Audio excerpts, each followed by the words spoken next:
Baik Bapak Ibu semua, kegiatan akan segera kita mulai. Namun sebelumnya mohon waktunya sekitar 1 atau 2 menit lagi. Kita tunggu Bapak Ibu, rekan-rekan yang mungkin baru masuk di Zoom meeting atau baru selesai sholat asar, kita tunggu sekitar 1 atau 2 menit lagi. Saya ucapkan selamat datang bagi Bapak Ibu semua yang sudah masuk di Zoom meeting. Silahkan Bapak Ibu bisa membuka videonya terlebih dahulu. Videonya sebentar, sebelum kita mulai mungkin kita bisa bertegur sapa terlebih dahulu di Zoom meeting sebelum kita mulai. Ada Bapak Agus Siswono, ada Ibu Yani, ada Bapak Arianto, ada Bapak Edi Nanang, Sofyan. Silakan Bapak Ibu bisa dibuka videonya sebentar. Mungkin saya akan coba sapa-sapa terlebih dahulu. Saya ingin sapa Bu Yani dari SMA Negeri 2. Wates. Oke, Pak. Assalamualaikum Ibu Yani. Sehat Ibu? Waalaikumsalam, Pak. Salam kenal dan salam hormat dari saya. Terima Saya Pak kasih. Suhardi, Bu Yani. Salam. Saya Pak Suhardi dan salam kenal dan salam hormat. Iya, Pak Suhardi, terima kasih. Ibu Yani SMA Negeri 2 Wates itu di mana, Bu? Di Kulon Progo, daerah istimewa Yogyakarta, Pak. Baik. Wow. Okay. Baik, Ibu Yani. Halo Bu Melisa. Ibu Yani sudah pernah buat PTK atau penelitian tindakan? Belum Pak. Belum pernah. Baik, belum pernah, tapi pernah dulu buat skripsi pasti kan? Iya, leres. Kemarin ikut di Guru Inovatif yang bimbingan eksklusif itu, tapi belum selesai Pak. Belum selesai, sedang di bab berapa Bu? 1. Bab 1. It's okay, tidak masalah bingung, karena sebuah karya itu nggak mungkin karya itu dibuat dalam 1 minggu, 1 bulan, agak susah cara rasanya. Memang harus step by step sampai dengan nanti jadi. Sama juga dengan skripsi dulu, kalau nggak dari bab 1, bab 2 sampai dengan ujian kan nggak mungkin selesai. Itu Ibu. Nah, untuk pembahasan kita kali ini spesifik di data, analisis datanya, pengumpulan data dan analisis datanya dalam penelitian tindakan kelas ataupun penelitian tindakan sekolah. Itu Bu Yani, dan semoga kegiatan kita lancar dan tentunya dapat ilmunya dan bisa diaplikasikan di laporan Ibu. Baik. Kalau saya ingin sapa Bu Priska.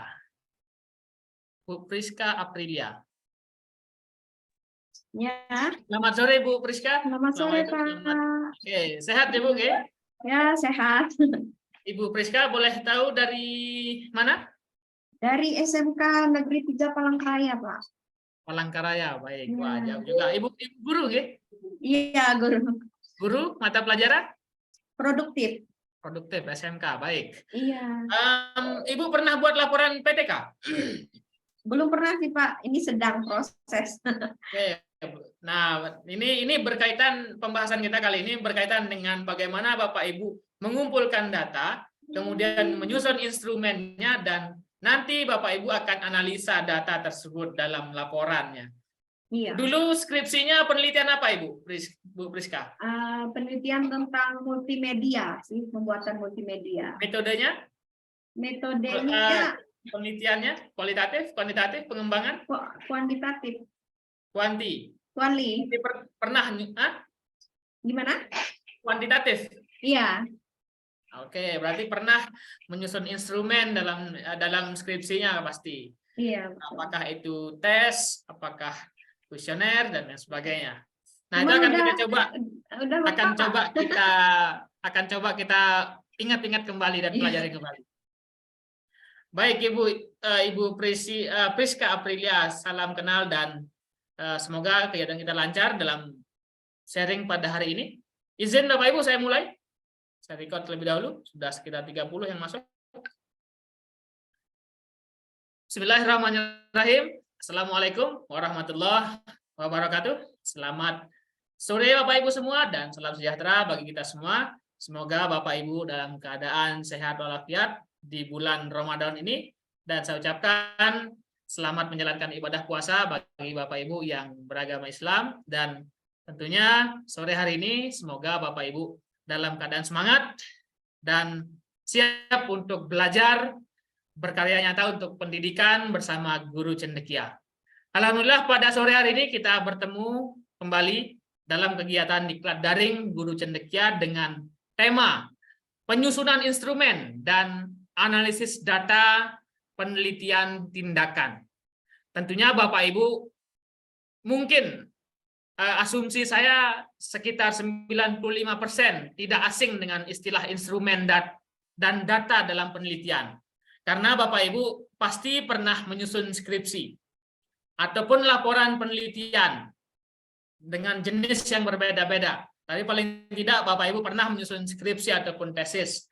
Nah, dalam sebuah laporan penelitian itu pasti ada data, pasti ada angka, pasti ada deskripsi ataupun hasil-hasil penelitian yang Bapak Ibu dapatkan di lapangan.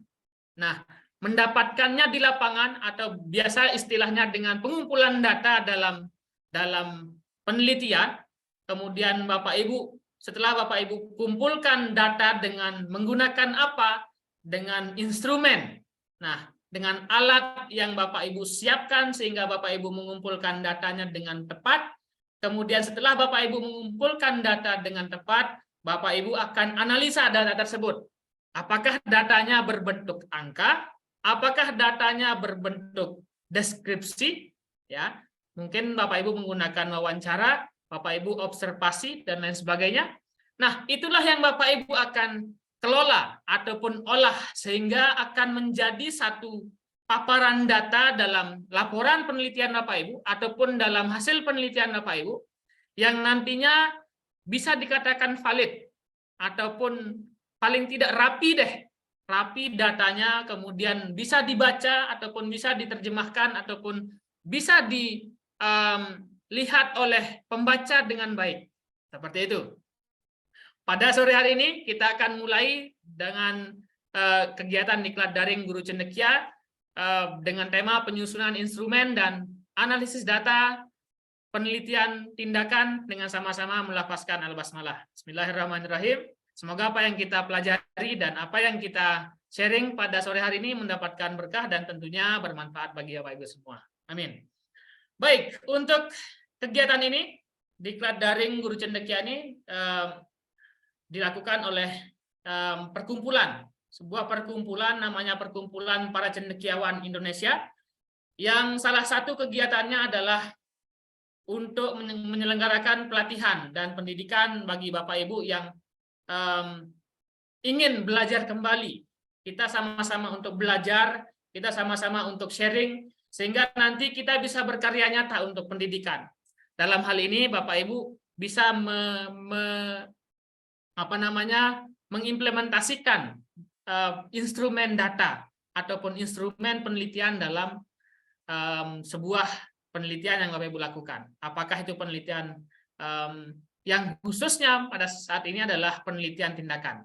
Bersama Ibu narasumber, Ibu Melisa Ajeng, MPD. Beliau adalah, saya sebut bahwa beliau adalah instruktur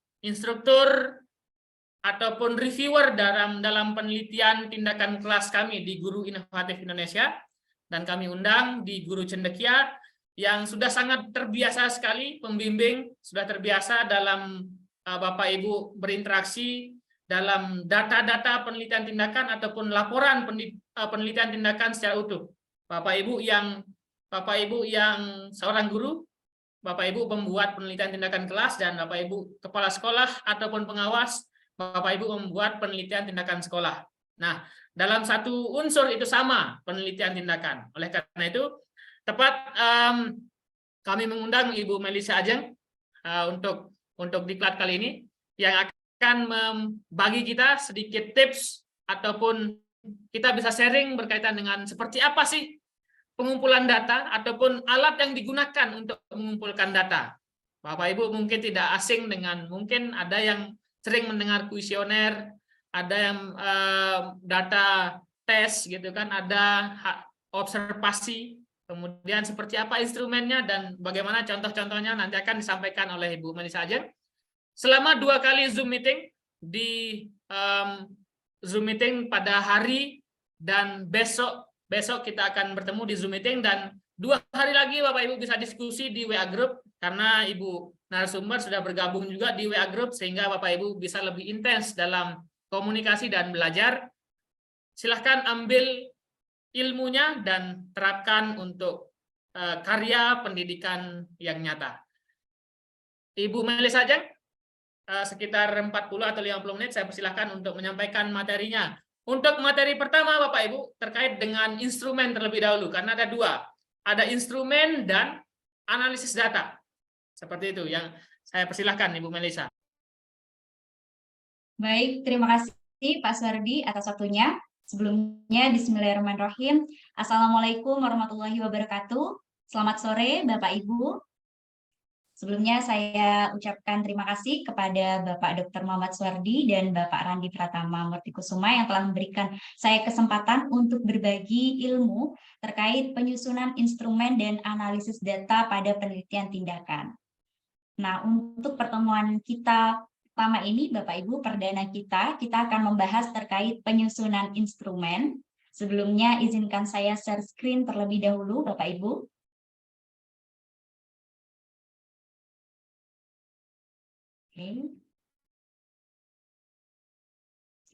Oke. Baik, semoga Bapak Ibu di sini masih tetap semangat dan tentunya masih dalam kondisi yang sehat begitu. Dan tentunya bagi Bapak Ibu yang menjalankan ibadah puasa, selamat menunaikan ibadah puasa bagi Bapak Ibu yang sedang menjalankannya, di mana waktu ngabuburit kita diisi dengan hal yang bermanfaat ya Bapak Ibu. Semoga kita mendapatkan suatu hal yang bermanfaat dengan adanya kegiatan ini. Nah, Bapak Ibu, perkenalkan saya Melisa. Bapak Ibu bisa manggil saya Mbak Melisa atau Mbak Ajeng, terserah Bapak Ibu. Begitu, salam kenal Bapak Ibu, peserta diklat dari Guru Cendekia yang sangat semangat sekali. Ini saya melihat banyak sekali Bapak Ibu yang sudah on cam. Keren sekali nih Bapak Ibu.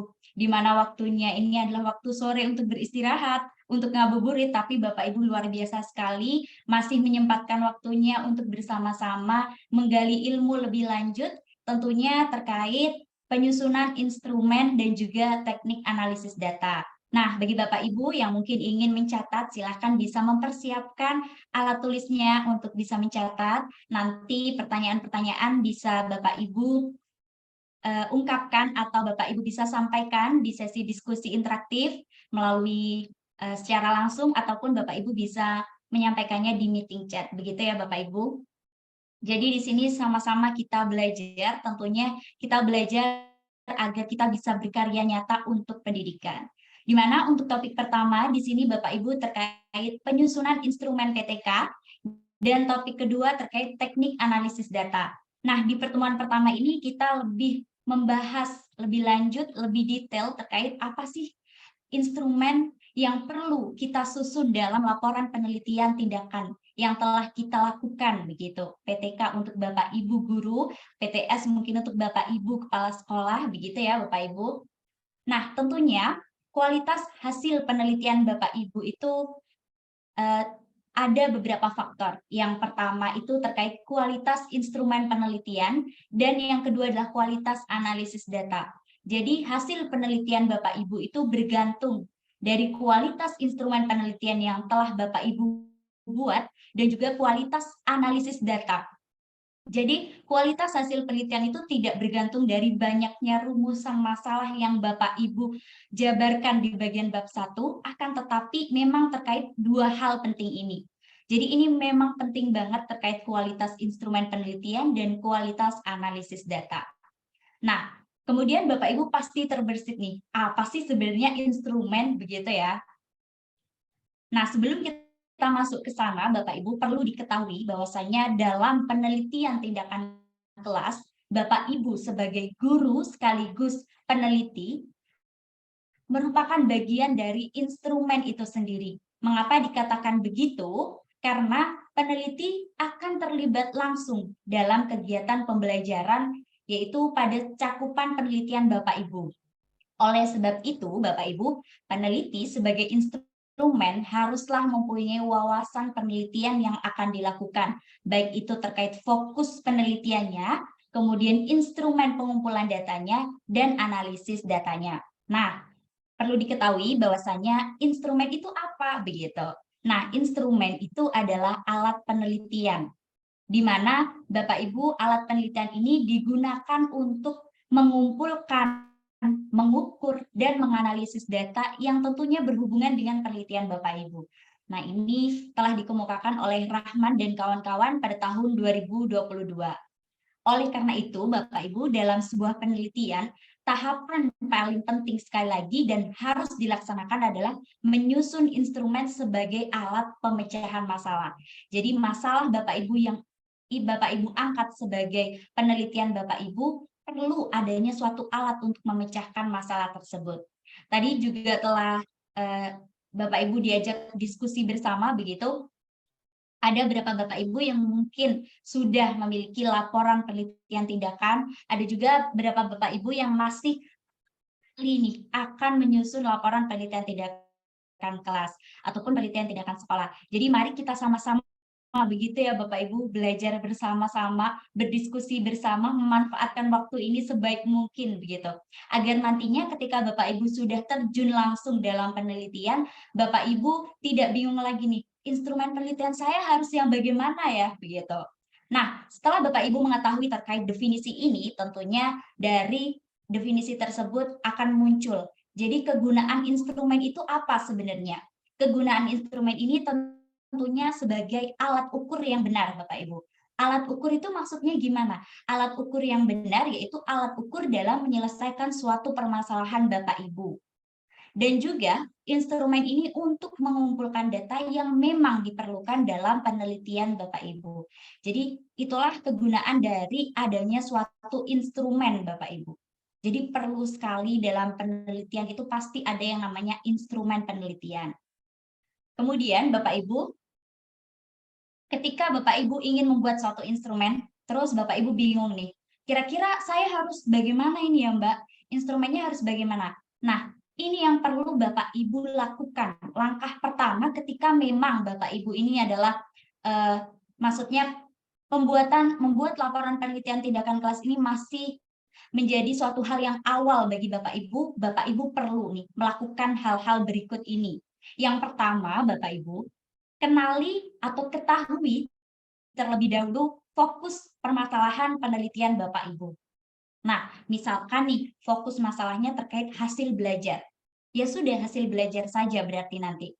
Mbak, saya ingin fokus masalah saya terkait motivasi dan hasil belajar. Apakah boleh? Boleh saja Bapak Ibu. Silakan Bapak Ibu bisa ketahui terlebih dahulu fokus masalahnya itu apa.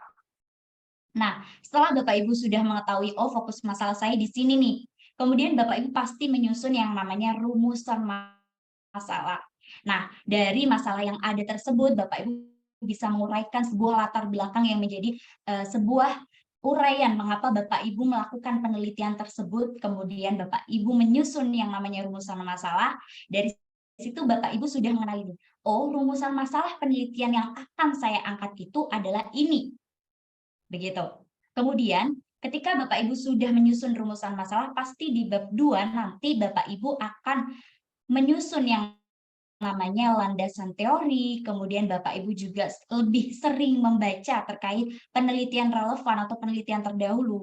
Dari beberapa landasan teori dan penelitian relevan tersebut, Bapak Ibu memiliki dugaan sementara terhadap tindakan yang Bapak Ibu akan gunakan untuk memperbaiki masalah Bapak Ibu di kelas. Nah, dari dugaan sementara atau hipotesis tindakan tersebut, Bapak Ibu bisa mengetahui langkah ke depannya itu seperti apa.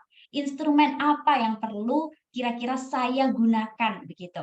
Nah, instrumen yang diperlukan dalam penelitian tindakan kelas ataupun penelitian tindakan sekolah itu harusnya disesuaikan dengan data yang memang diperlukan untuk menjawab rumusan masalah atau hipotesis tindakan. Agar apa Bapak Ibu? Agar penelitian Bapak Ibu tidak melenceng kemana-mana. Jadi kalau memang satu hasil belajar terkait masalah hasil belajar, peningkatan hasil belajar, maka instrumen yang akan Bapak Ibu buat nanti ya yang akan mengumpulkan data hasil belajar. Jadi jangan kemana-mana, begitu ya Bapak Ibu. Kemudian Bapak Ibu, sebelum kita melangkah ke beberapa jenis instrumen yang ada, mungkin saya bisa menganalogikan sebuah peristiwanya seperti ini. Misalkan nih Bapak Ibu, masalahnya terkait hasil belajar. Hasil belajar di kelas Bapak Ibu terkait mata pelajaran matematika mungkin. Nah, instrumen apa yang harus dibuat begitu? Instrumen yang harus dibuat adalah instrumen yang memang untuk mengumpulkan data hasil belajar. Nah, jadi kalau instrumen yang terkait mengumpulkan persepsi siswa mungkin masih kita hindarkan dulu. Kita coba membuat instrumen yang memang mengumpulkan data hasil belajar tersebut. Jadi memang fokusnya itu kemana? Itu adalah langkah yang memang nantinya Bapak Ibu tidak memungkinkan Bapak Ibu itu kemana-mana dengan mengenali masalahnya, kemudian mengetahui rumusan masalah dan hipotesis tindakannya. Nah, kemudian Bapak Ibu, pasti Bapak Ibu sudah mengetahui nih terkait beberapa jenis-jenis instrumen yang tentunya digunakan dalam sebuah penelitian. Nah, instrumen itu dapat dikategorikan dalam bentuk tes dan non-tes. Nah, kelompok tes ini, Bapak Ibu, bisa terdiri dari tes hasil belajar. Bisa juga terdiri tes prestasi akademik, tes kemampuan berpikir kritis, tes kemampuan berpikir tingkat tinggi atau higher order thinking skill, kemudian tes keterampilan membaca pemahaman atau tes keterampilan membaca Al-Quran, begitu. Jadi, kelompok-kelompok itu bisa kita sebut dengan kelompok tes. Kemudian ada juga Bapak Ibu yang namanya kelompok non-tes. Ini juga sangat familiar sekali tentunya bagi Bapak Ibu. Ada yang namanya lembar observasi, kuesioner, pedoman wawancara. Nah, secara umum Bapak Ibu, jenis instrumen ini yang biasa digunakan sesuai dengan pasangan metodenya, saya contohkan sebagai berikut Bapak Ibu. Nah, ini adalah pemetaan instrumennya. Misalkan nih Bapak Ibu, misalkan masalah yang akan diperbaiki atau ditingkatkan oleh Bapak Ibu di sini terkait kualitas hasil belajar. Nah, jadi Bapak Ibu coba untuk mengetahui nanti data apa ya yang kira-kira saya perlukan. Oh, tentunya terkait data hasil belajar tingkat pemahaman siswa dari aspek kognitif. Oke, setelah itu Bapak Ibu, lalu instrumen apa yang cocok ya? Instrumen yang cocok digunakan adalah tentunya terkait tes, di mana tes nanti Bapak Ibu bisa menyusun sebuah instrumen kisi-kisi soalnya, kemudian soalnya ataupun pedoman penskoran tersebut. Nah, kemudian kalau Bapak Ibu, saya ingin masalah yang akan diperbaiki itu terkait motivasi belajar siswa. Jadi data yang akan diperlukan Bapak Ibu nanti apa? Begitu. Mungkin data yang diperlukan, saya ingin mengetahui skor motivasi dari kelas A. Jadi saya harus menggunakan instrumen apa? Nah, kalau motivasi disandingkan dengan soal tes, itu kurang tepat Bapak Ibu. Jadi yang tepat adalah Bapak Ibu silakan menggunakan instrumen yang memang untuk mengumpulkan data persepsi atau terkait pendapat siswa begitu. Nah, instrumen ini bisa Bapak Ibu gunakan yang namanya angket motivasi. Nah, kemudian oh saya ingin ini Mbak, masalahnya terkait keaktifan siswa, begitu. Nah, kalau Bapak Ibu ingin masalahnya terkait keaktifan siswa, karena memang di kelas Bapak Ibu ini siswanya masih sangat pasif, bisa dikatakan begitu. Jadi nanti data apa nih yang Bapak Ibu perlukan? Data-data itu tentunya yang berhubungan dengan indikator keaktifan. Indikator keaktifan misalkan apa? Frekuensi siswa bertanya, kemudian frekuensi siswa menjawab, dan frekuensi siswa untuk menanggapi sebuah pertanyaan. Nah, instrumen apa yang kiranya cocok untuk digunakan untuk mengumpulkan data keaktifan siswa? Nah, di sini Bapak Ibu bisa menggunakan yang namanya lembar observasi. Nah, bagi Bapak Ibu yang ingin menyusun penelitian tindakan sekolah, salah satu contohnya misalkan, oh ternyata masalah yang ada di sekolah saya itu guru-gurunya masih belum mahir, belum cakap Mbak dalam sebuah penyusunan RPP. atau bahkan sekarang namanya adalah modul ajar begitu. Katakanlah begitu ya Bapak Ibu. Nah, maka data apa nih yang Bapak Ibu perlukan? Pastinya adalah skor dalam menyusun rencana pelaksanaan pembelajaran tersebut. Lalu alat ukur apa yang tepat, instrumen apa yang tepat yang akan digunakan. Nah, instrumennya bisa Bapak Ibu menggunakan lembar observasi. Nah, di bagian bawah itu ada instrumen yang akan Bapak Ibu buat, tentunya selaraskan dengan indikator dari variabel permasalahan yang ada. Maksudnya bagaimana nih Bapak Ibu? Maksudnya begini Bapak Ibu. Misalkan terkait masalah motivasi belajar. Motivasi belajar itu ada beberapa indikator dari teori-teori yang ada. Silakan Bapak Ibu bisa gunakan yang mana saja, itu bebas, diberikan keleluasaan bagi Bapak Ibu. Karena penelitian tindakan ini memang penelitian yang istimewa begitu ya bagi Bapak Ibu tenaga pendidik. Jadi silakan Bapak Ibu bisa gunakan indikator apa saja. Nah, misalkan Bapak Ibu, indikator motivasi belajarnya saya tuh ingin yang 6 itu Mbak, yang adanya hasrat atau keinginan dalam belajar, kemudian adanya harapan dan cita-cita masa depan, dan lain sebagainya. Dari 6 itu, Bapak Ibu silakan selaraskan dengan instrumen yang akan Bapak Ibu gunakan. Nah, tujuannya apa? Tujuannya adalah nantinya Bapak Ibu itu mengukur atau mengumpulkan data itu tepat sasaran, tepat alat ukurnya. Begitu. Jadi disesuaikan Bapak Ibu dengan indikator dari variabel permasalahan yang ada. Itu kalau motivasi belajar. Kalau misalkan keaktifan siswa, oh saya tulis dulu nih indikator keaktifan siswa. Nantinya ini bisa dituliskan di bab 2 begitu. Indikator keaktifan misalkan frekuensi siswa bertanya, Mbak, menjawab dan menanggapi. Nah, indikator-indikator tersebut layaknya juga harus selaras dengan instrumen yang nantinya akan Bapak Ibu buat begitu. Jadi simpel sekali Bapak Ibu terkait hal tersebut sebenarnya. Jadi tidak perlu memusingkan, membuat beban begitu. Karena memang penelitian tindakan ini sebenarnya tidak ada aturan yang harus ini dan harus itu, tetapi memang diberikan keleluasaan bagi Bapak Ibu. Kenapa begitu? Karena memang penelitian tindakan ini terjadinya di kelas Bapak Ibu. Jadi hanya Bapak Ibulah yang tahu bagaimana kelas Bapak Ibu. Dan hanya Bapak Ibulah yang tahu alat ukur apa yang tepat untuk mengumpulkan data dari kelas Bapak Ibu itu sendiri. Tentunya karakteristik kelas yang satu dengan kelas Bapak Ibu yang lain tentunya berbeda. Jadi memang diberikan keleluasaan sendiri bagi Bapak Ibu. Nah, kemudian muncul pertanyaan Bapak Ibu nih. Kemudian untuk jenis-jenis angketnya itu seperti apa, Mbak? Kemudian observasi seperti apa? Begitu ya, Bapak Ibu. Nah, ini adalah beberapa jenis instrumen observasi. Ada banyak macamnya, Bapak Ibu. Yang pertama ada yang namanya checklist. Kedua ada yang namanya rating scale. Kemudian yang ketiga adalah catatan lapangan. Nah, seperti apa contohnya begitu? Nah, ini Bapak Ibu. Terkait yang pertama, ini adalah jenis lembar observasi dalam bentuk rating scale. Kemudian ini yang checklist. Dan yang ini adalah catatan lapangan. Nah, untuk lembar observasi ini Bapak Ibu diberikan oleh atau diisi oleh Bapak Ibu sendiri atau bahkan observer. Begitu ya untuk lembar observasi. Nah, untuk checklist ini bisa berupa ya atau tidak. Begitu. Kalau rating scale ini Bapak Ibu bisa menggunakan skala 1 sampai 4 kah atau 1 sampai 3 kah atau 1 sampai 5. Tentunya aspek yang akan diobservasi ini tentunya sekali lagi sesuaikan dengan permasalahan Bapak Ibu, sesuai dengan indikator yang akan Bapak Ibu mau begitu.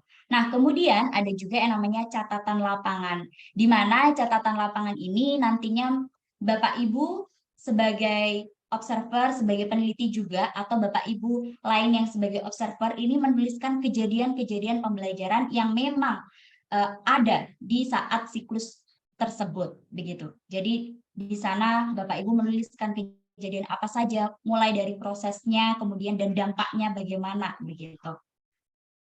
Kemudian ada juga yang namanya kuesioner Bapak Ibu. Ada yang namanya kuesioner tertutup, ada kuesioner terbuka, dan kuesioner campuran. Nah, maksudnya seperti apa begitu? Nah, maksudnya adalah Ini adalah contoh-contohnya ya Bapak Ibu, saya langsung tunjukkan contoh-contohnya. Ini untuk kuesioner tertutup Bapak Ibu. Jadi kuesioner tertutup itu responden itu terbatas dalam memilih suatu jawaban. Kalau di sini ada sangat setuju, setuju, tidak setuju, dan sangat tidak setuju. Jadi jawabannya itu terbatas, begitu. Nah, akan tetapi kuesioner tertutup ini, Bapak Ibu, ini yang paling sering digunakan. Kenapa begitu? Karena saat merekap datanya itu bisa dibilang mudah, begitu Bapak Ibu. Nah, kemudian ada juga yang namanya kuesioner terbuka, di mana kuesioner terbuka ini Bapak Ibu ketika berikan kepada responden, responden akan leluasa untuk mengumumkan pendapatnya. Bapak Ibu bisa mengumpulkan data lebih banyak terkait misalkan pendapat dengan adanya penerapan pembelajaran tersebut begitu.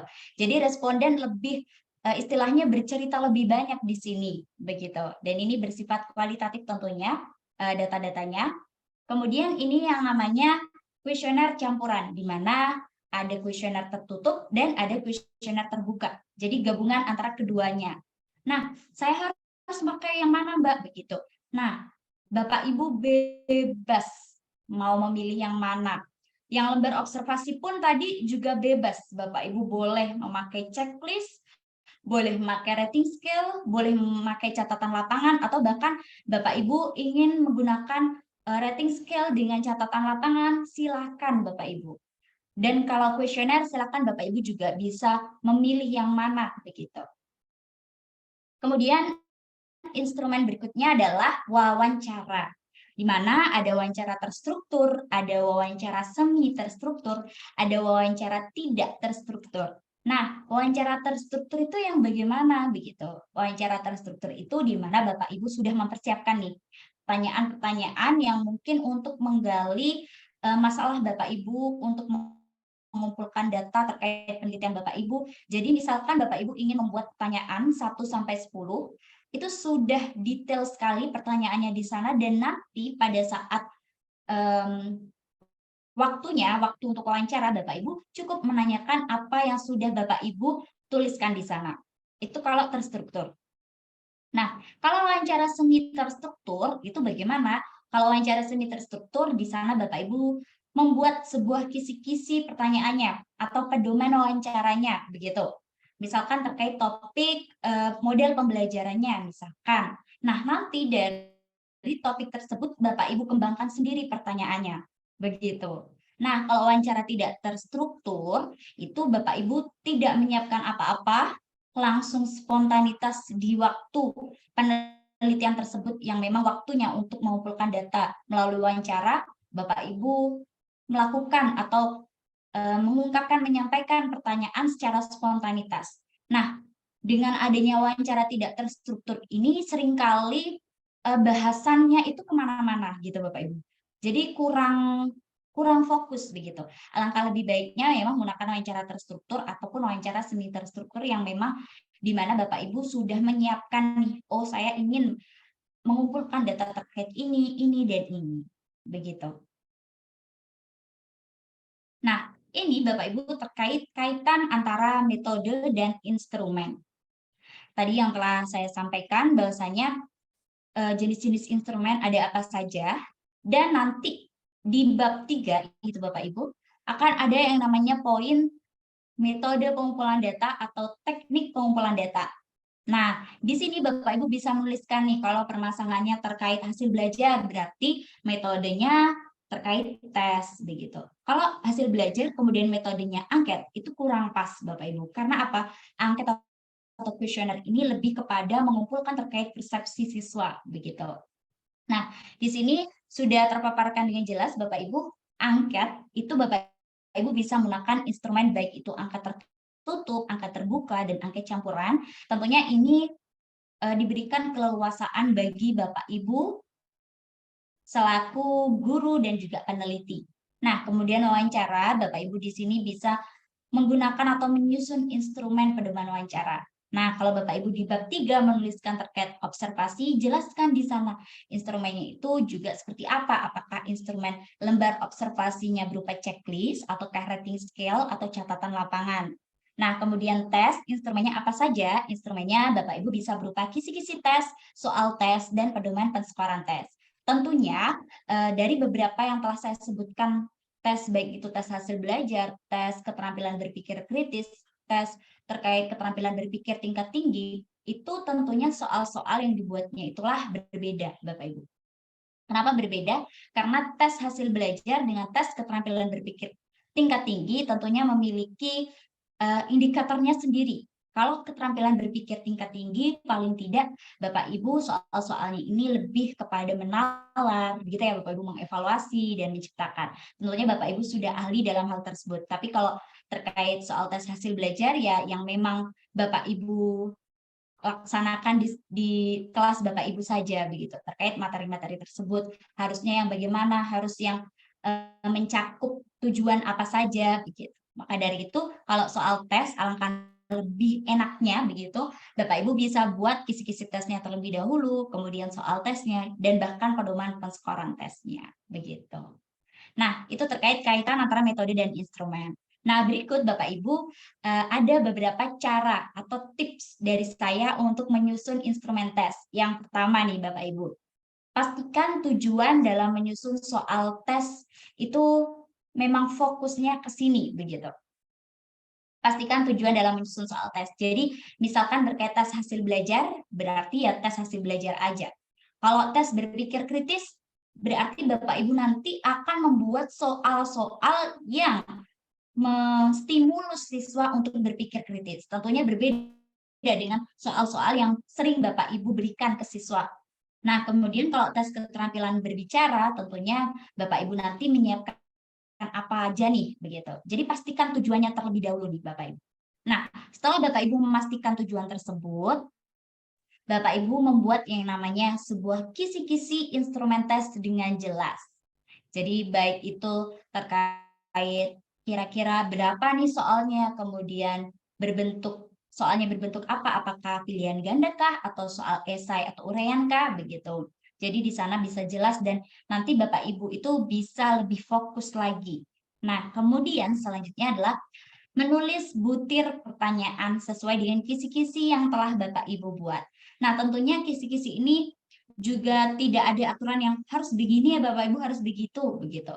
Nah, itu sangat diberikan keleluasaan bagi Bapak Ibu selaku guru dan juga sebagai peneliti. Guru sekaligus peneliti kalau dalam penelitian tindakan kelas.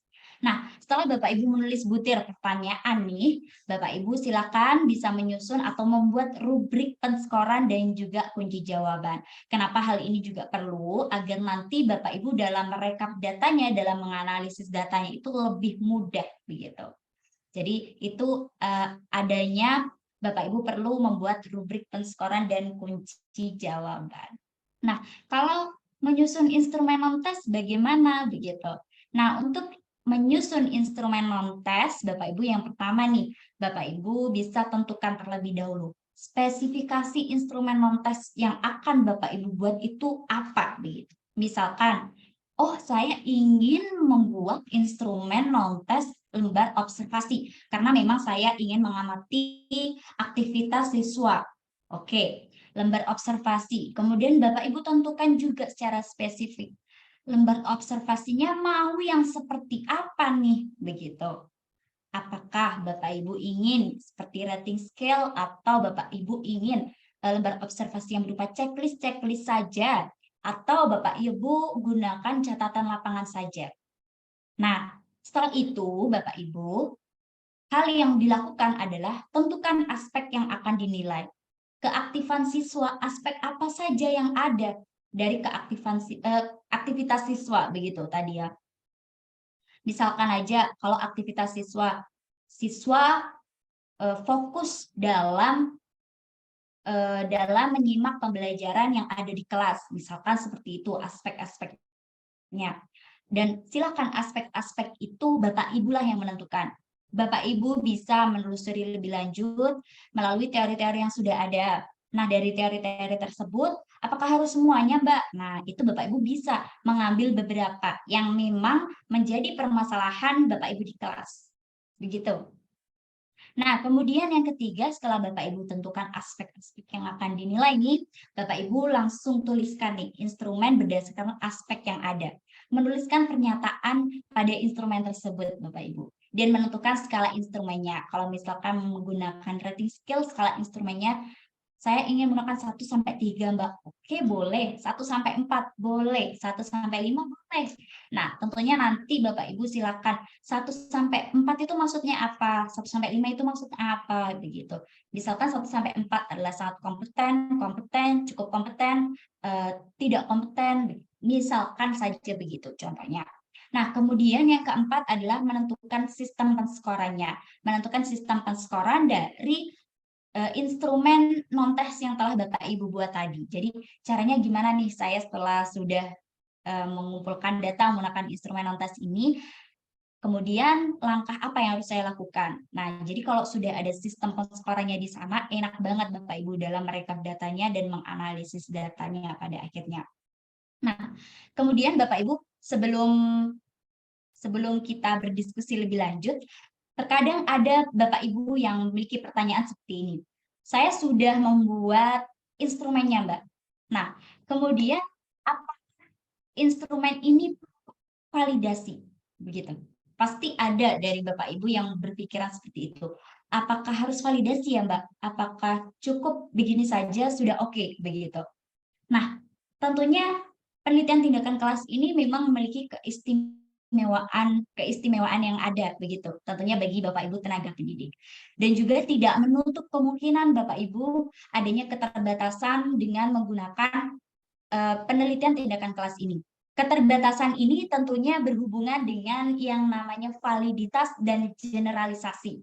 Nah, terkait validitas Bapak Ibu, sebenarnya penelitian tindakan kelas ini metodologinya bersifat longgar, tetapi membuat kita harus objektif, jujur, dan tidak memihak. Jadi validitas itu sebenarnya validasinya itu sebenarnya Bapak Ibu bisa lakukan secara informal. Bapak Ibu validasi sendiri, istilahnya secara informal begitu ya Bapak Ibu. Tidak perlu Bapak Ibu mencari validator ke sana kemari, tidak perlu mencari validator dari dosen yang ada, tidak perlu mencari pada orang yang ahli dalam yang kira-kira ahli dalam memvalidasi instrumen tersebut. Nah, itu sebenarnya tidak perlu. Jadi memang kalau penelitian tindakan kelas ini kan Bapak Ibu yang tahu sendiri nih masalahnya. Tentunya Bapak Ibu juga lah yang tahu terkait karakteristik dari subjek penelitian Bapak Ibu yang tentunya skupnya pada kelas Bapak Ibu. Nah, Bapak Ibu ketika sudah membuat atau menyusun instrumen pasti disesuaikan dengan karakteristik siswa yang ada tersebut, baik itu terkait aspek yang akan dinilai. Jadi sudah semestinya itu tidak perlu lagi yang namanya validitas begitu. Kita renungkan begini Bapak Ibu. Kita sebagai tenaga pendidik itu kan melakukan penelitian tindakan kelas ini untuk memperbaiki pembelajaran, bukan begitu ya Bapak Ibu?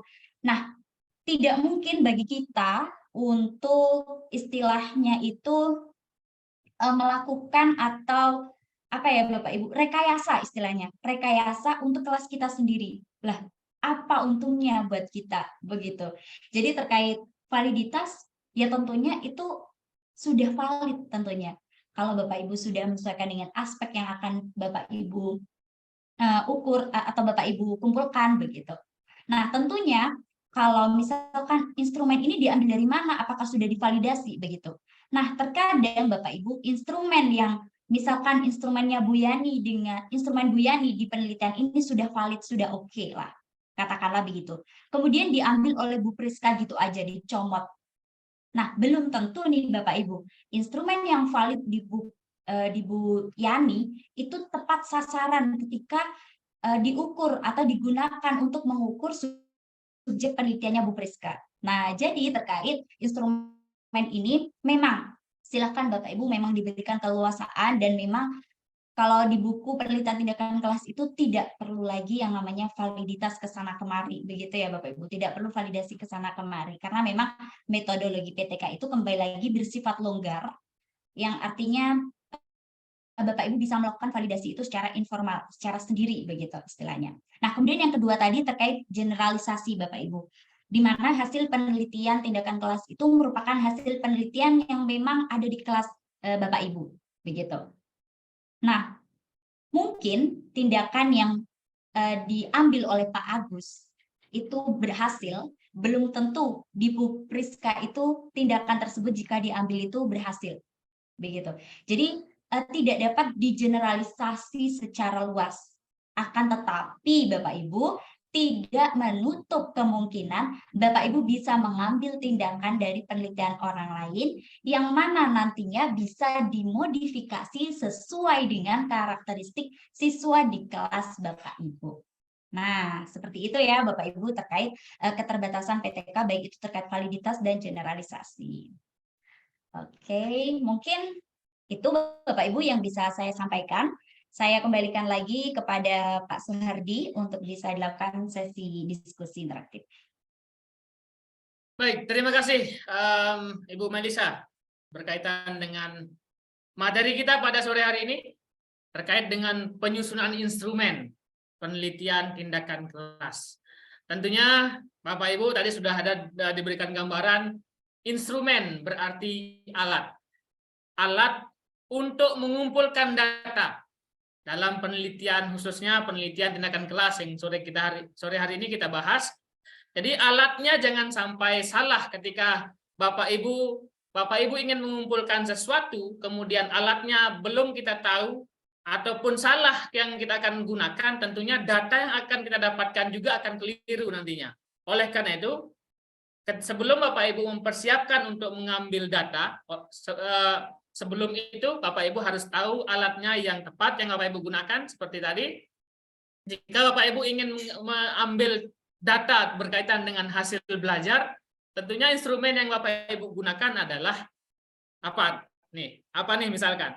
Tentu Bapak Ibu nantinya Bapak Ibu akan peroleh sebuah dokumen hasil belajar. Bapak Ibu bisa ambil dari raport, Bapak Ibu bisa ambil dari hasil belajar. Nah, tentunya Bapak Ibu itu yang akan diperoleh. Jadi instrumen yang Bapak Ibu dapatkan nantinya adalah Bapak Ibu bisa menggunakan tes juga ataupun instrumen dokumen tadi. Bapak Ibu bisa peroleh dengan dua itu. Apakah Bapak Ibu peroleh hasil belajar itu dengan instrumen tes ataupun dari dokumen hasil belajar. Itu yang Bapak Ibu bisa gunakan. Kalau motivasi belajar, Pak, dari mana kita bisa lihat? Nah, hasil motivasi itu kan tidak bisa kita lihat dari tulisan, dari apa ya? Dari hanya sebatas dokumen, tidak. Tetapi Bapak Ibu bisa melihat motif apakah orang itu termotivasi atau tidak, atau siswa itu termotivasi atau tidak dari pengamatan Bapak Ibu sebagai guru. Nah, tentunya nanti akan berdasarkan indikator-indikator, kemudian Bapak Ibu akan menentukan berdasarkan hasil pengamatan. Berarti instrumennya yang digunakan adalah observasi. Ada instrumen observasi yang Bapak Ibu ataupun catatan observasi nanti yang Bapak Ibu akan buat untuk mengamati siswa tersebut sejauh pembelajarannya apakah termotivasi atau tidak. Nah, itu salah satu contoh Bapak Ibu yang saya bisa tangkap tadi, sehingga Bapak Ibu ketika nanti proses pengambilan data di lapangan ataupun di kelas Bapak Ibu, itu sudah pas instrumen yang digunakan ataupun alat untuk digunakan untuk mengumpulkan data, sehingga data yang Bapak Ibu dapatkan itu betul-betul valid. Baik, kita masih ada waktu sekitar 20-an menit. Bapak Ibu bisa menuliskan raise hand di Zoom meeting. Silahkan Bapak Ibu bisa raise hand di Zoom meeting dan bisa menuliskan pertanyaannya di kolom chatting Zoom berkaitan dengan instrumen ataupun alat untuk mengumpulkan data dalam penelitian tindakan. Silahkan yang pertama Ibu Siti Nurhamidah. Silakan Ibu, bisa dibuka mic-nya. Assalamualaikum warahmatullahi wabarakatuh. Waalaikumsalam warahmatullahi. Terima kasih atas penjelasannya. Sebentar, saya matikan. Ya, ada agak gangguan webcam-nya sepertinya. Silakan. Ya. Terima kasih atas penjelasan tadi dari Mbak Melisa. Di sini saya kebetulan juga lagi proses dan untuk PTK yang Ya. Diperiksa juga oleh Mbak Melisa. Yang saya tanyakan setelah tadi mendengar penjelasannya bahwa dari masalah kita harus tepat untuk menentukan instrumennya. Kalau pada PTK yang saya buat, itu permasalahannya adalah keaktifan siswa dalam kelas itu masih rendah, kemudian dari keaktifan ini berdampak kepada hasil belajar mereka. Itu permasalahan saya, Mbak. Kemudian instrumen yang saya buat, seperti PTK yang lagi saya buat ini adalah instrumennya keaktifan guru, kemudian yang saya buat lembar observasinya itu keaktifan guru, kemudian keaktifan siswa dalam belajar kelompok, hasil belajar. Apakah itu kalau saya dengarkan tadi itu apa terlalu banyak atau cukup hasil belajar sama keaktifan aja? Karena di situ kan saya tambahkan untuk LKPD belajar kelompok. Kenapa saya buat LKPD belajar kelompok? Karena dalam K13 itu kan harus ada pendekatan, ada apa itu saintifik, itu kan harus ada komunikasikan. Bisa kami tangkap, Bu. Jadi seperti itu. Boleh diulang judulnya apa tadi, Bu? Keaktifan belajar? Belajar, judul saya itu penerapan experiential learning dan penggunaan media Excel untuk meningkatkan keaktifan dan hasil belajar siswa.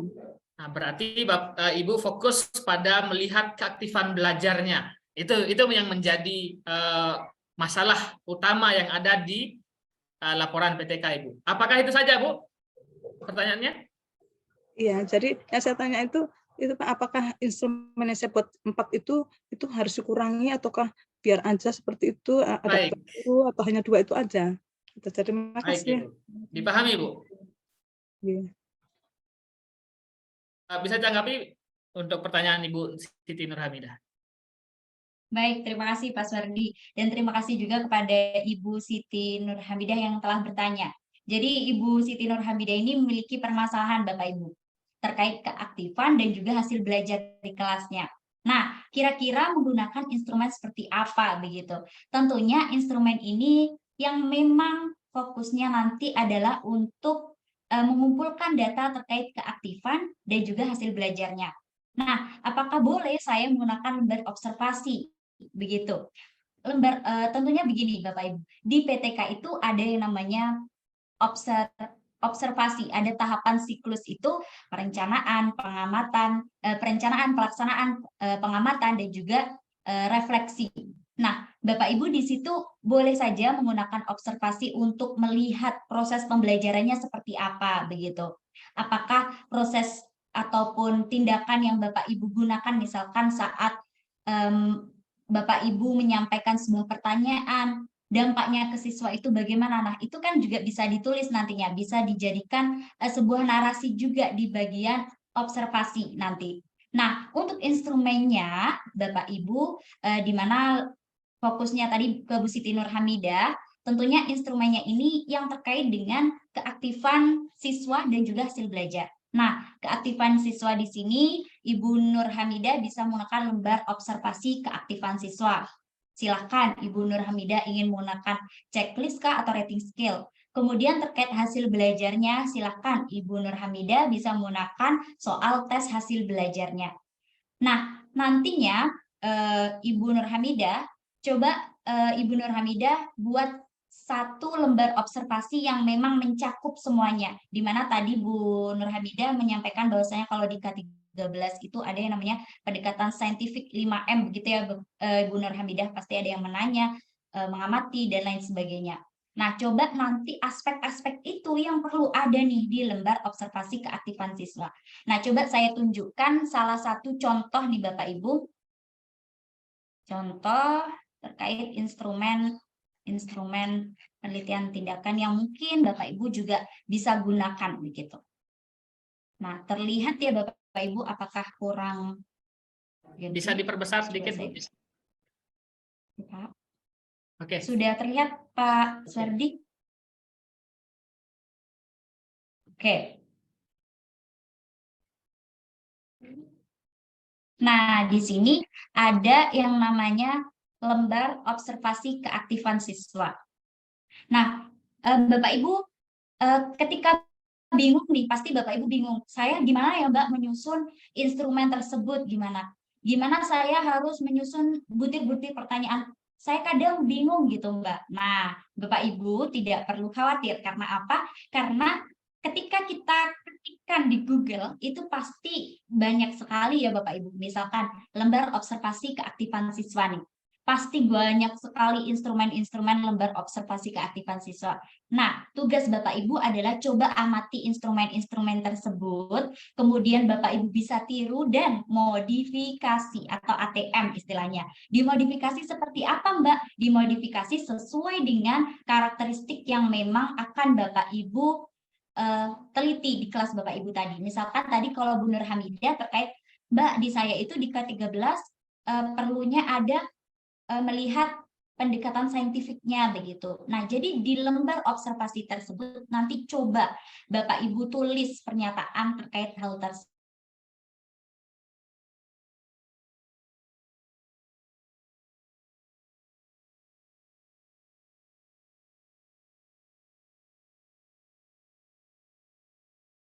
Ya, kegiatan lisan, kemudian kegiatan mendengar, kegiatan menulis, begitu. Nah, di kegiatan visual ini juga ada aspek-aspek lainnya yang terkait memperhatikan guru kah, mengamati slide pelajaran.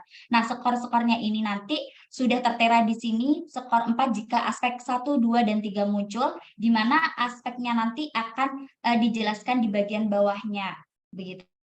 Harus dijelaskan di bagian bawahnya. Misalkan skor aspek 1 itu skor 4 jika aspek 1, 2, dan 3 muncul itu maksudnya memperhatikan guru. Misal yang satu memperhatikan guru dengan seksama, yang kedua memperhatikan guru tetapi seringkali terdistract begitu atau terganggu. Yang ketiga memperhatikan guru dengan apa namanya? Dengan menuliskannya di bukunya begitu. Misalkan seperti itu. Ini terkait lembar observasi keaktifan siswa yang mungkin Bapak Ibu nanti bisa gunakan.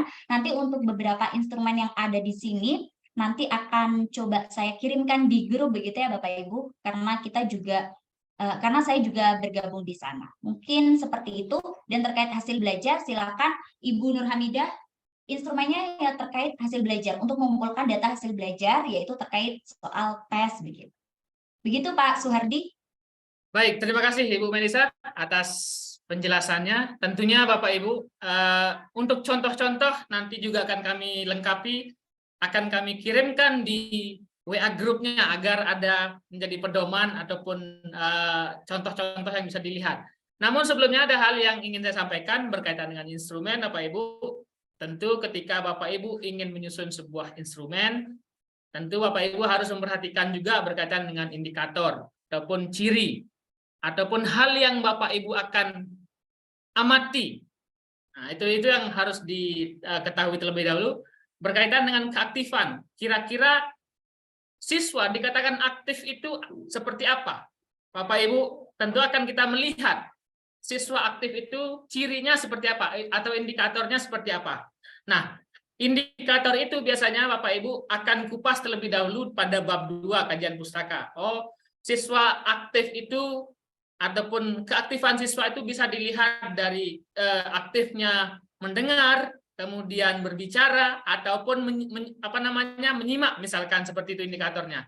Nah, dari indikator-indikator itulah Bapak Ibu bisa buat butir-butir pertanyaan ataupun pernyataan.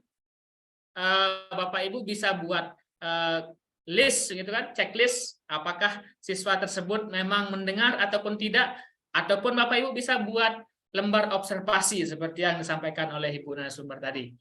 Silahkan Bapak Ibu, jadi nanti akan kami berikan contoh-contohnya juga, ada beberapa contoh sampel yang nantinya Bapak Ibu bisa memperkuat dari apa yang dijelaskan oleh Ibu narasumber. Silahkan selanjutnya Ibu Priska Aprilia. Baik, terima kasih. Selamat sore Mbak Melisa. Ya, di sini saya ada beberapa hal yang saya tangkap tadi karena saya juga sedang proses pembuatan PTK, sekarang juga lagi di bab 3. Kebetulan sedang membuat yang teknik analisis data dan teknik pengumpulan data.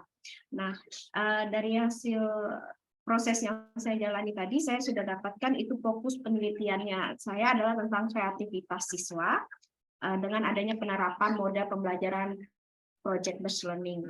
Nah, dari sini teknik yang saya ambil itu adalah yang non-tes. Jadi ada observasi, wawancara. Untuk observasinya ini, saya tadi kan ada 3, tapi yang sudah saya lakukan itu adalah dengan catatan lapangan, Mbak. Nah, tapi catatan lapangan ini yang saya mau tanya itu per siswa atau bisa secara umum catatan lapangannya. Kemudian untuk wawancaranya ini adalah wawancara terstruktur. Wawancara terstruktur, nah sampelnya ini juga tidak semua. Misalnya saya ambil satu kelas kan yang saya ini teliti, tapi yang saya ambil yang mungkin yang desainnya bagus, karena ini kan untuk membuat produk gitu, jadi desainnya bagus dan desainnya yang ini saya tanyakan ambil sampelnya saja apakah bisa seperti itu. Dan untuk kuesionernya itu adalah juga kuesioner tertutup. Nah, jadi itu saja sih Mbak yang saya mau ini, apakah sudah tepat belum apa yang saya gunakan tadi, yang saya pilih tadi untuk tekniknya. Terima kasih. Baik, terima kasih Ibu Priska. Berkaitan dengan instrumen kreativitas siswa, Ibu Priska menerapkan project based learning apa tadi yang diterapkan, dan kreativitas itu bisa dilihat dari apa nih. Nah, kemudian instrumennya seperti apa? Biasanya siswa dikatakan kreatif itu, misalkan dia bisa membuat model baru kah, dia bisa membuat pengembangan ataupun aspek yang lain dari materi sebelumnya ataupun barang yang sebelumnya. Silakan Bu Melisa. Baik, terima kasih Pak Suardi. Dan pertanyaan dari Ibu Priska, menarik sekali nih. Masalahnya terkait kreativitas siswa, begitu ya Bu Priska. Jadi untuk kreativitas siswa, ketika Ibu Priska tadi menggunakan kuesioner, kemudian observasi dan wawancara terstruktur, apakah sudah oke nih begitu ya? Nah, tentunya kembali lagi Bu, memang tidak ada yang mengharuskan harus ini dan harus itu. Tetapi apa? Tetapi Bapak Ibu itu instrumen atau alat ukur yang digunakan itu pastikan dapat mengumpulkan data terkait kreativitas siswa tersebut.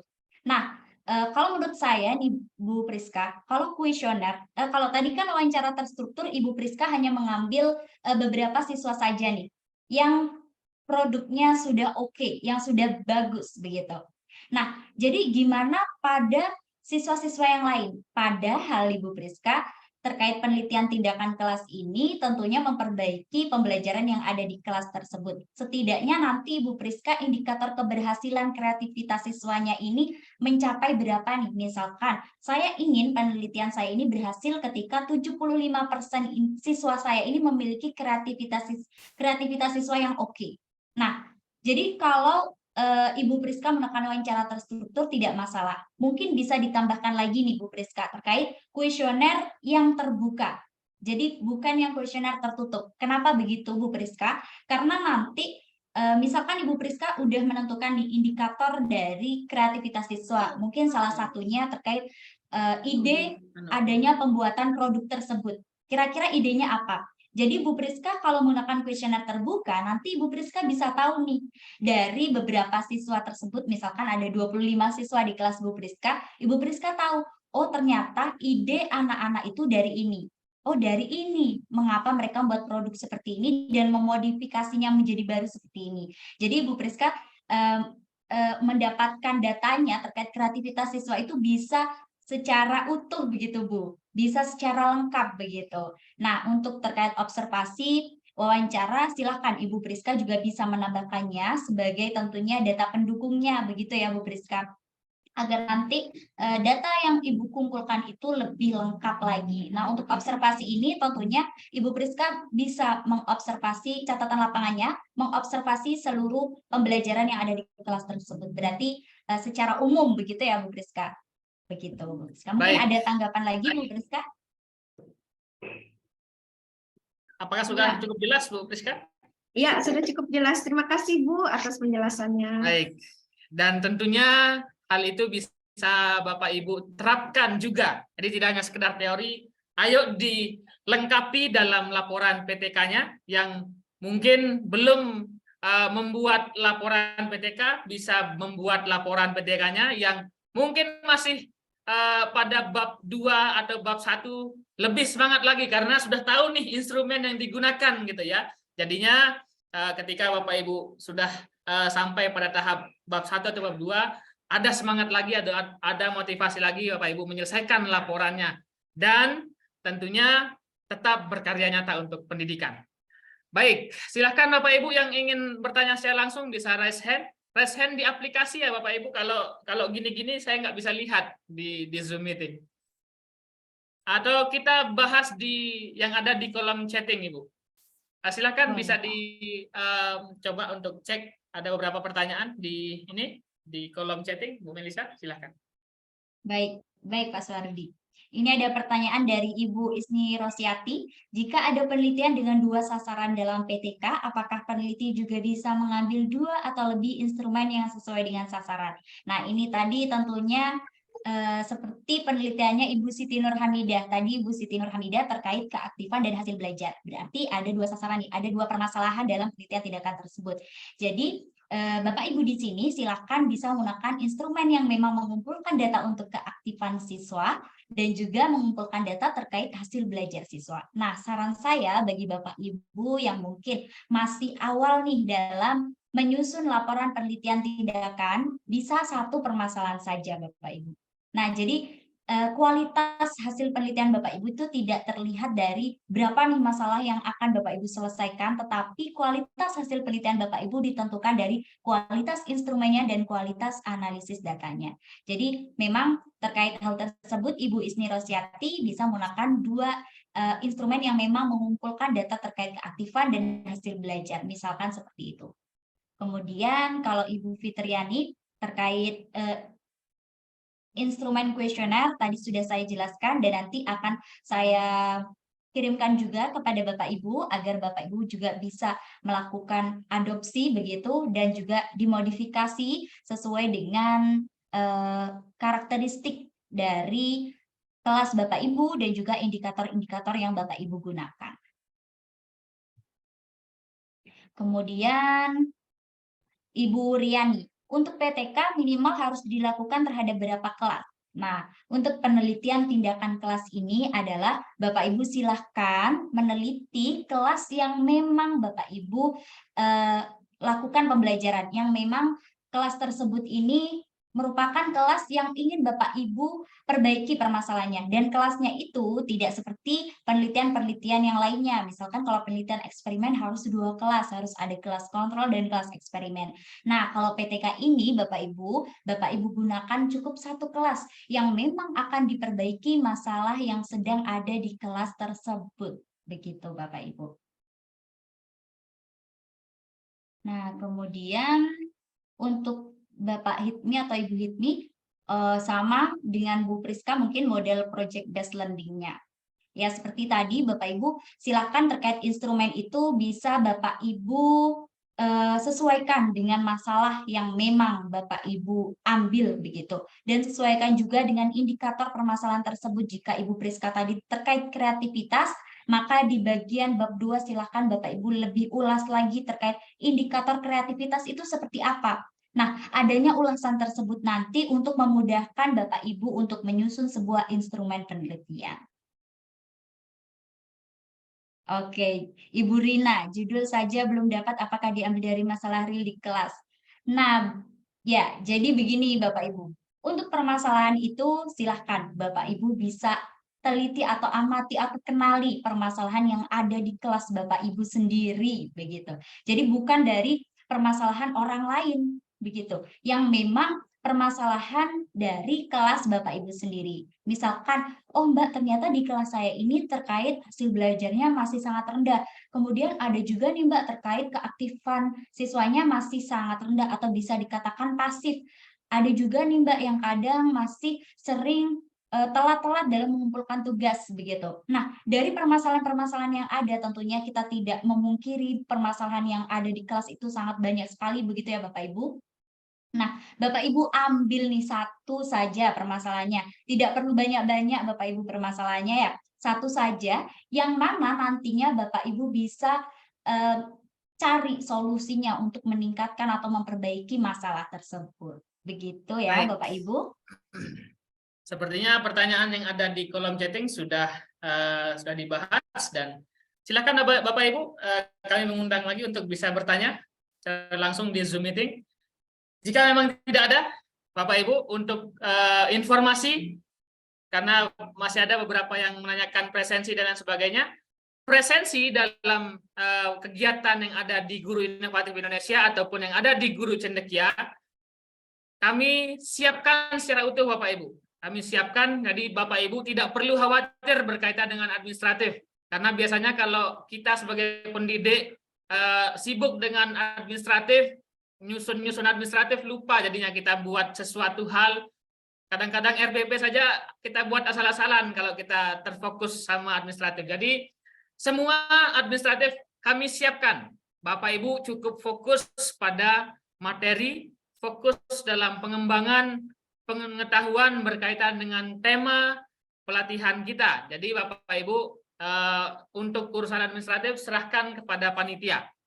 Oke. Nah, itu yang kami bisa fasilitasi sehingga Bapak Ibu bisa lebih aktif lagi, fokus lagi dalam mengupas materi kita dan berdiskusi dengan narasumber berkaitan dengan instrumen penelitian tindakan kelas. Dan besok kita akan setelah Bapak Ibu mengumpulkan data dengan instrumen, data yang Bapak Ibu dapatkan akan diolah, akan dianalisa, dan akan dibuat sedemikian rupa sehingga data yang Bapak Ibu dapatkan betul-betul valid ataupun betul-betul sesuai dengan apa yang Bapak Ibu harapkan. Seperti itu yang akan dibahas besok tanggal 7 di jam dan waktu yang sama.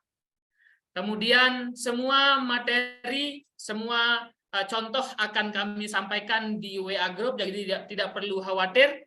Dan rekaman juga, artinya semua administratif akan kami berikan lengkap. Bapak Ibu tinggal fokus belajar. Dan di WA Group, Ibu narasumber sudah ada di WA Group, dan WA Group tersebut nanti Bapak Ibu bisa manfaatkan juga untuk berdiskusi. Bapak Ibu gali terus, dapatkan ilmunya sehingga Bapak Ibu bisa terapkan di laporan PTK dan ataupun PTS Bapak Ibu. Untuk sore hari ini kita cukupkan karena mungkin ibu-ibu akan siap-siap untuk berbuka ke dapur untuk mempersiapkan buka puasa, dan kita bertemu di WA Group dan di Zoom meeting besok sore di jam dan waktu yang sama. Saya ucapkan selamat menjalankan ibadah puasa dan tetap berkarya untuk pendidikan. Salam dari Guru Cendekia. Assalamualaikum warahmatullahi wabarakatuh.